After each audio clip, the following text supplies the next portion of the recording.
día, buen día, buen día. Buen día, ¿cómo andan? ¿Qué cuentan? El tema medios momentáneamente aparece en la polémica, en algún grupo de la sociedad. No está el tema en la sociedad. La ley de los servicios de comunicación audiovisual, mal conocida como ley de prensa, va rumbo a ser declarada inconstitucional, parte de los artículos, por la Suprema Corte de Justicia. De hecho, no va a tener aplicación, va a seguir pasando el tiempo y no pasa nada a propósito de esta realidad, en torno a esta cuestión que debiera ser capital. Todas y todos, permanentemente, pensemos como pensemos, estamos siendo formados, deformados, permanentemente, a través de los medios. Hace algunos años, en este mismo estudio, Adolfo Pérez Esquivel, Premio Nobel de la Paz, en una de las visitas que hacía aquí en Montevideo, me honró con su presencia. Él venía de recorrer América y me decía: Alberto, no entiendo cómo en Uruguay los sectores populares, la gente en la calle, no se discute el tema medios, como es un tema que pasa casi desapercibido. Venía de distintas realidades en nuestra América, donde este tema estaba en la polémica, estaba en la discusión. Aquí toma momentáneamente relieve a propósito de avanzar en la construcción de lo que no es la libertad de expresión, la libertad de comunicación, sino la libertad económica y un poder casi monopólico, de pensamiento casi único, que termina primando, registrando, matrizando en la prensa escrita, en la radio, en la televisión. Alejandro Dolina, a propósito de esta discusión en los medios en la República Argentina, en un momento jugó con una imagen muy significativa que tiene que ver con vernos, no vernos, encontrarnos, desencontrarnos a través de un espejo. Sí, ahí lo dijo Ulanowski, ¿no? Ajá. Hay que tener un poco de sana desconfianza. Claro. Sana desconfianza. Incluso Sin embargo, nosotros, por supuesto. Sin embargo, pasa como sucede con los espejos. No. Uno crece en la inteligencia de que los espejos devuelven fielmente la imagen de quien se les pone delante. Y es una convicción muy fuerte, muy fuerte. Hasta que por ahí alguien, alguna mano malvada, empieza a fabricar espejos que deforman, espejos que no devuelven la verdad sino la mentira. Entonces uno a la mañana se va a afeitar y ve una persona rubia, uno que es morocho, una persona distinta a lo que es uno. Y uno tiene tanta confianza en los espejos que incluso prevalece esa confianza por encima de la realidad. Y uno que se sabe morocho, que ha vivido una morocha vida durante tantos años y que ha andado entre morochos, se ve rubio en el espejo y empieza a asumir rubias conductas. ¿Por qué? Porque desde chicos nos han dicho que el espejo no miente. Yo creo que a lo mejor ha llegado el tiempo de desconfiar del espejo, y de pensar que a lo mejor los fabricantes de espejos tienen intereses inconfesables que nosotros no conocemos, intereses entre los cuales figura el de lograr que nosotros nos creamos rubios siendo que somos morochos. Así que a lo mejor, más que mirar al espejo, hay que preguntarle al de al lado, al que también es morocho, al que vive como nosotros, a ver cómo nos ve, a ver qué le pasa, a ver qué siente. Y a lo mejor hay que mirar más la realidad y menos el espejo de la realidad, porque a veces ese espejo está tendenciosamente modificado y es fraudulento. Bien. Eso era parte de una polémica. El lingüista estadounidense, el intelectual Noam Chomsky, señala que hay 10 principales estrategias de manipulación mediática, de manipulación de esos espejos de los que hablaba Dolina.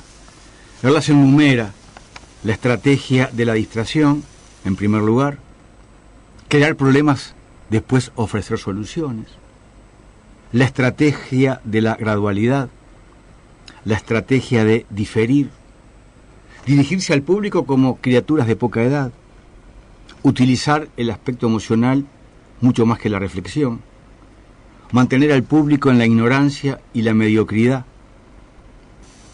estimular al público a ser complaciente con la mediocridad, reforzar la autoculpabilidad, y en este decálogo de 10 fundamentos, el 10º señala conocer a los individuos mejor que ellos mismos se conocen, el espejo al cual referenciaba Dolina.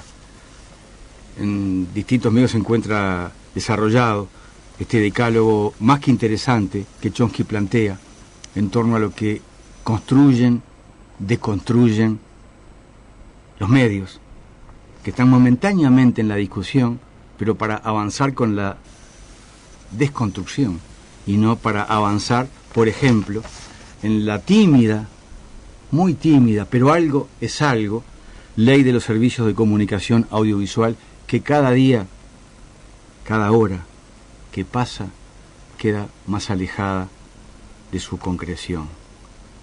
El presidente de Ecuador, Rafael Correa, que también ha discutido sectores populares a propósito de los medios, en España enfrentó lo que él llama el muro de censura sobre la esencia antidemocrática de los medios, y lo hizo polemizando en un medio. Ya váyanse, derrumben esos mitos, esos estereotipos de los políticos malvados persiguiendo a pobres periodistas y pobres medios de comunicación. Es al revés. Esa es la gente, esos medios de comunicación son los que han respaldado la dictadura, los que han callado con las represiones, con los atracos bancarios, etcétera, y son los que persiguen a los gobiernos que realmente queremos cambiar las cosas. Desmitifiquen eso, por favor, no nos engañemos, entendamos lo que vive América Latina. De los 7 canales nacionales de televisión, 5 pertenecían a la banca. ¿Usted se imagina si queríamos regular a la banca para que no ocurran los excesos que ocurrieron aquí en España y que nos ha llevado a esta crisis? Teníamos a todos los canales de televisión en contra. Hay conflictos de intereses. Ustedes se creen propietarios de la opinión pública. No, ustedes son propietarios de la opinión publicada. La opinión pública es la de nuestros pueblos y a ellos hay que contestarle. Por vez primera en muchos años, la audiencia de este canal público pudo escuchar una crítica al sistema global de medios de comunicación y a su contradicción esencial. Negocios privados dedicados a la comunicación social, dedicados a proveer un bien público fundamental para las sociedades. Es una contradicción de base. Sí, pero yo creo que debe haber más medios públicos, más medios comunitarios que no tengan ese conflicto, el lucro, el bolsillo y la comunicación social. La directora y presentadora del programa Los Desayunos de Televisión Española, Ana Pastor, claramente incómoda ante las respuestas de Correa, asumió en la entrevista un papel de defensora del sistema mediático. Entrando varias veces en discusión con el entrevistado, la periodista le respondió que en los medios prima la profesionalidad por encima de los intereses económicos y políticos.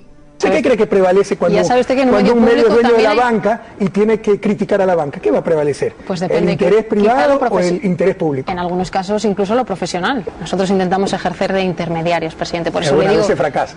Sí, pero siempre, ya le digo, intentamos hacerlo desde lo profesional. También en defensa del establishment mediático, Ana Pastor y la presentadora de la tertulia posterior argumentaron la existencia de medios de referencia internacional, supuestamente serios y prestigiosos, una especie de jueces imparciales como el diario New York Times, a pesar, recordemos, de su defensa de los intereses hegemónicos de Estados Unidos en el mundo y de haber jaleado invasiones militares como las de Irak, Afganistán o Libia.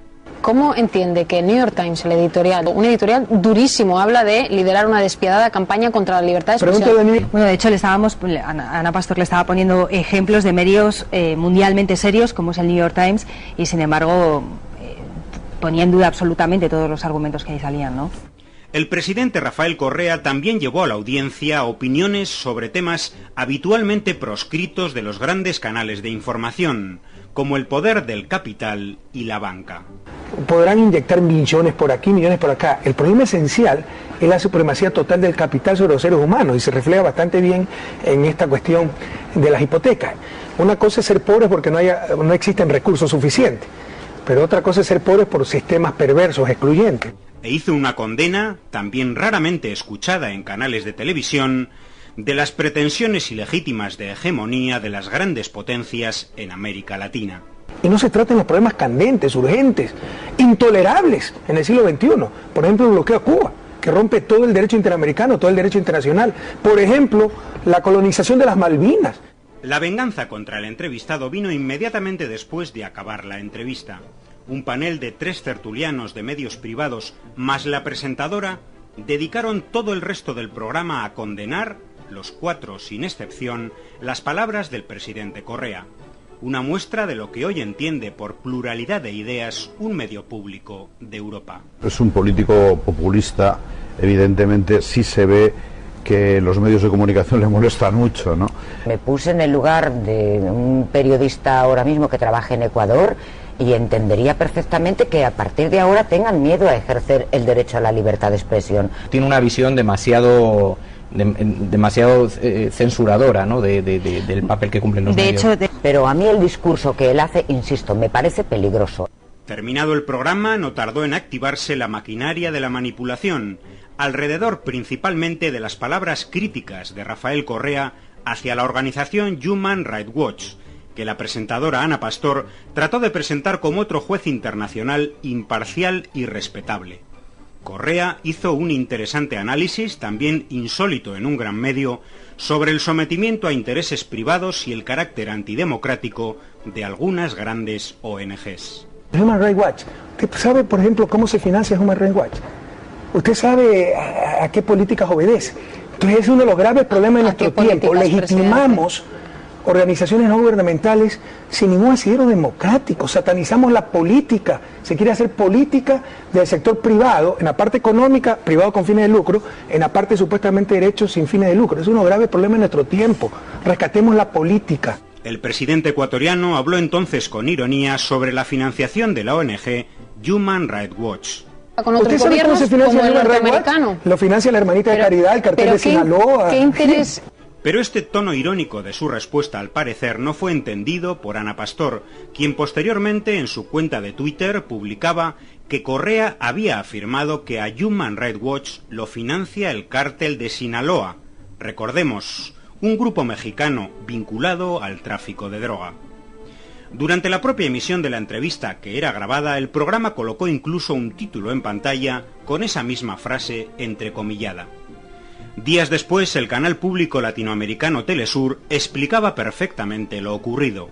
La periodista que escribió Ana Pastor en su cuenta en Twitter que el jefe de Estado dijo a Human Rights Watch lo financiaba el cártel de Sinaloa, pero lo que realmente hizo el presidente de Ecuador fue preguntarse. Le dijo, ¿usted sabe cómo se financia Human Rights Watch? Lo financian las Hermanitas de la Caridad, el cartel de Sinaloa. ¿Quién? Pero la propia organización aludida, Human Rights Watch, engordó la bola de la manipulación. Su director para las Américas, José Miguel Vivanco, declaraba a los medios que las palabras de Correa eran un disparate irracional y una muestra de su intolerancia a la crítica.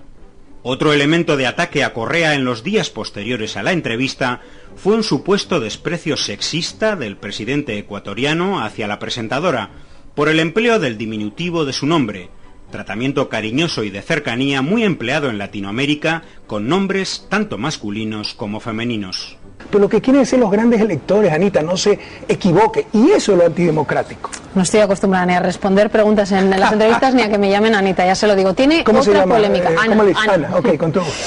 Recordemos que la periodista Ana Pastor alcanzó una notable notoriedad tras su entrevista en marzo de 2011 al presidente de Irán, Mahmoud Ahmadinejad. La caída del pañuelo que cubría su cabeza en plena entrevista fue narrada en los medios como un singular acto de heroísmo.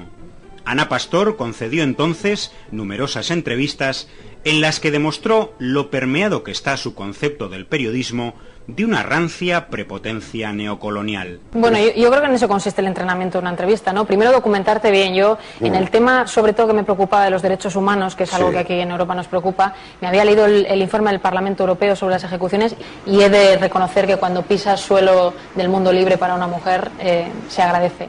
La entrevista al presidente Correa consiguió de manera absolutamente excepcional que la audiencia de televisión española pudiera escuchar opiniones que son sistemáticamente censuradas en los grandes medios de comunicación, que jamás admiten análisis y críticas que apunten a su falta de legitimidad social y a su carácter antidemocrático, y que condena a que éstas no traspasen el limitado espacio de los medios alternativos.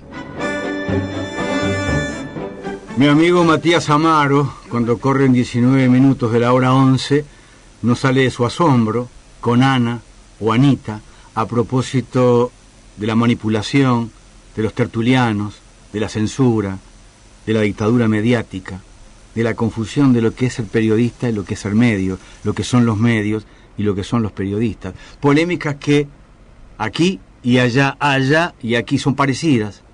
El eje sigue siendo el mismo. Aquí, todavía, más atrás que allá, y el allá tiene que ver con otras realidades, porque aquí la tímida ley de los servicios de comunicación audiovisual sigue dando vueltas, sigue esperando el sueño de los justos.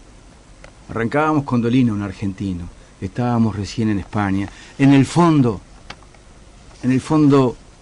habría que ver también a qué se refiere la portada de un diario cuando aparece en un kiosco, colgada allí. Capaz que sumamos un argentino, Baglietto, con un español, Sabina.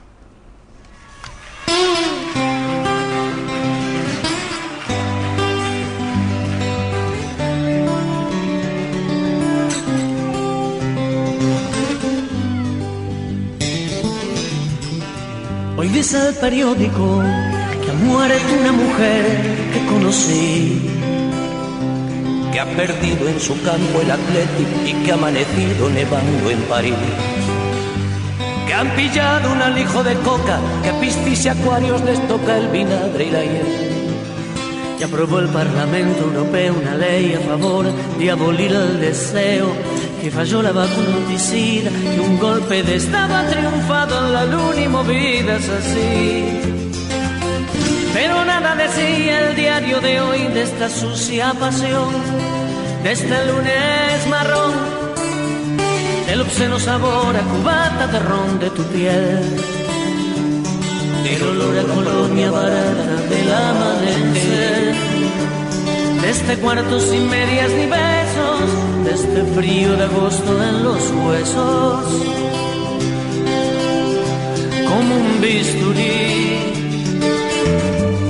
Hoy amor, como siempre, en el diario no hablaban de ti, en el diario no hablaban de ti, en el diario no hablaban de ti y de mí. Hoy amor igual que ayer, como siempre, en el diario no hablaban de ti, en el diario no hablaban de ti, en el diario no hablaban de ti ni de mí. Hoy dijo la radio que han hallado muerto al niño que yo fui, que han pagado un pasote de pelas por una acuarela falsa de Dalí, que ha caído la bolsa en el cielo, que siguen las putas en huelga de celo en Moscú, que subió la marea que fusila mañana a Jesús de Judea, que creció el agujero de ozono, que el hombre de hoy es el padre del mono del año 2000. Pero nada decía el programa de hoy de este eclipse de mar, de este salto mortal, de tu voz gritando en la cinta del contestador, de las manchas que deja el olvido a través del colchón, del otoño como una amenaza, del dolor de encontrar en las tazas mis huellas de carmín. Hoy amor, como siempre, en el diario no hablaban de ti, en la radio no hablaban de ti, en el diario no hablaban de ti y de mí. Hoy amor igual que ayer, como siempre, en el diario no hablaban de ti, en la radio no hablaban de ti, en el diario no hablaban de ti ni de mí. Hoy amor, como siempre, en el diario no hablaban de ti, en la radio no hablaban de ti, en el diario no hablaban de ti.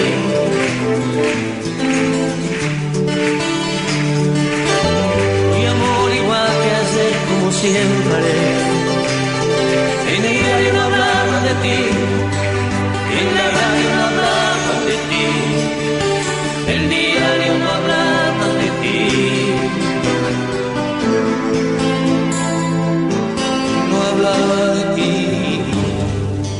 En el diario, en la radio, en la tele, no hablan de ti ni de mí, pero sobre todo no hablan de nosotros, el nosotros, los colectivos que en algunos casos son mayoría. No hablan del plural, y cuando hablan del nosotros, hablan para cuestionar, para criticar, para erosionar. Y nosotros tendríamos que estar hablando aquí, allá, más allá y acullá, a propósito de los medios, a propósito de la fuerza de la palabra, a propósito de cómo transformar una realidad que no ha cambiado en absoluto, a pesar que han pasado los años y se han sucedido los gobiernos. En el acierto o en el error, este humilde servidor vuelve a plantear, como hace años, aquí no hay libertad periodística, aquí hay libertad económica, aquí hay libertad de difusión. Son cosas parecidas, pero no son lo mismo, ni mucho menos. Y estos temas tendríamos que estar discutiéndolos. Estos temas tienen que ver con todos los temas. El tema de la comunicación tiene que ver con todos los temas. Y en Uruguay, los medios no es el cuarto poder, es el primer poder. Y hace tiempo. Y es el que marca la agenda. Y sin embargo, en responsabilidades de arriba hacia abajo, se está demasiado distraído. Demasiado distraído. Nos vemos y la seguimos, como siempre. Si gustan, en un rato, mañana, a las 8 de la mañana, aquí en la 30, como todos los sábados, como hace años, La Rueda de Amargando. Si quieren compartir un aporte, sumar un testimonio, una reflexión en voz alta, en Facebook estamos en La Rueda de Amargando. Seguimos interactuando en Facebook, La Rueda de Amargando. O al toque, si gustan, en Twitter, Alberto Silva UI. En Twitter, Alberto Silva UI. Aquel abrazo.